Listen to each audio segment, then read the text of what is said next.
MrBeast posted a video about him giving 1,000 people their eyesight back and paying for this surgery for them to do that. And it seems like an amazing thing, and it is a very good thing that he went out to do. But the cesspool of the internet, the only place that is constantly unhappy and can't find anything good to say about anything, Twitter had a problem with what MrBeast did. It's probably the only place on the internet where you could find the cure to cancer, and people on Twitter would be hating that somebody actually did that. So I don't know, that's what separates Twitter from the rest of the internet, really. But MrBeast doing a good thing, Twitter can't stand it. They hate good things. And the things that were put on Twitter were things just like this. Laserbeam has screenshotted one, but this is basically it right here with MrBeast and his video going on, and this person saying there is something so demonic about this and I can't even articulate what it is. I don't know how absolutely down bad and miserable you have to be in life to look at a MrBeast video like this and say,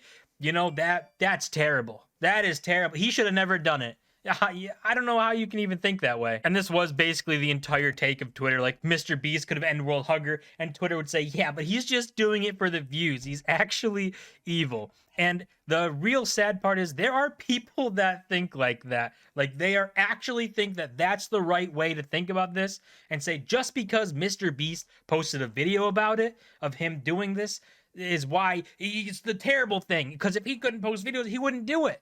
But he found a way to post videos, expand his brand, get the money needed to do these things, and instead of being selfish and keeping the money for himself, spending it on other people. Why can't you celebrate that? Why are you taking this saying like it's the worst thing ever that he figured out a way how to do this? And MrBeast actually ended up responding to some of this in kind of like general tweets here, saying things like Twitter, rich people should help others with their money. Me, okay, I'll use my money to help people, and I promise I will give away all of my money before I die, every single penny. And then Twitter says MrBeast is bad. That basically is the entire thing that sums up how Twitter was acting. I don't know how people think that way, but it is Twitter. It's the cesspool of the internet. And he also said, I don't understand why curable blindness is a thing. Why don't governments step in and help? Even if you're thinking purely from a financial standpoint, it's hard to see how they don't ROI on taxes from people being able to work again. Which, sure, I would agree in a utopia that should be a thing, right? But unfortunately, we don't live in a utopia. And to say the government should step in and do this, the only problem there is the government doesn't make any money. The only way the government gets money is by taking it from you through taxes.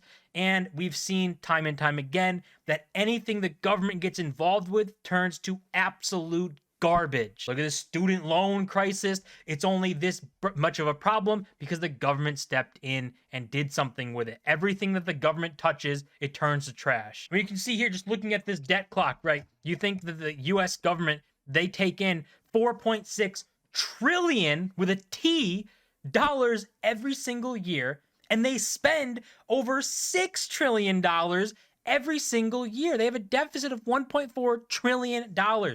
And with that much money, people focus on Elon Musk and say Elon Musk could solve world hunger if he just sold $100 billion and he just donated it.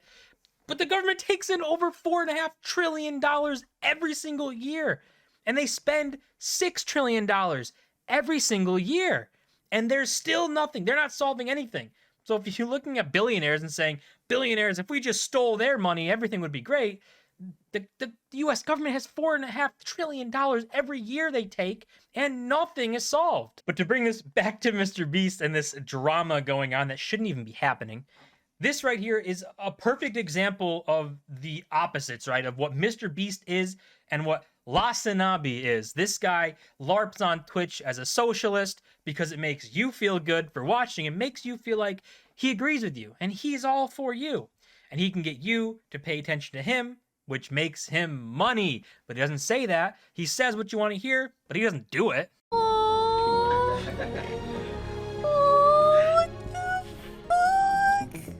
You watch the video, you go, oh, how cute and how nice. I watched the video and I'm filled with rage.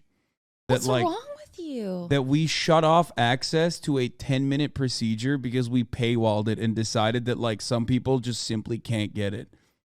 It is so insanely frustrating that it's up to like one YouTube guy to like decide to make content out of it that people who are too poor can't just fucking see. That's insane. Anyway, sorry. It's just like a deeply, deeply frustrating concept. You paid for my surgery? Yes. I think that's about the biggest smooth brain take anyone can have. Sounds good. If we live in utopia, it would be amazing to be able to do this. But we don't. Because in order for this surgery to happen, you need someone to know how to do it. They go into a lot of a debt to become doctors. They need to charge for their service. If you think they should be working for free, there's a word for that, and I don't think you support that. So it's way more complex than just talking about feeling good, but that's what Hassan does. He talks to feel good so that you watch him, so he can make money off you. And that's the biggest difference between him and MrBeast. He talks, but does not do.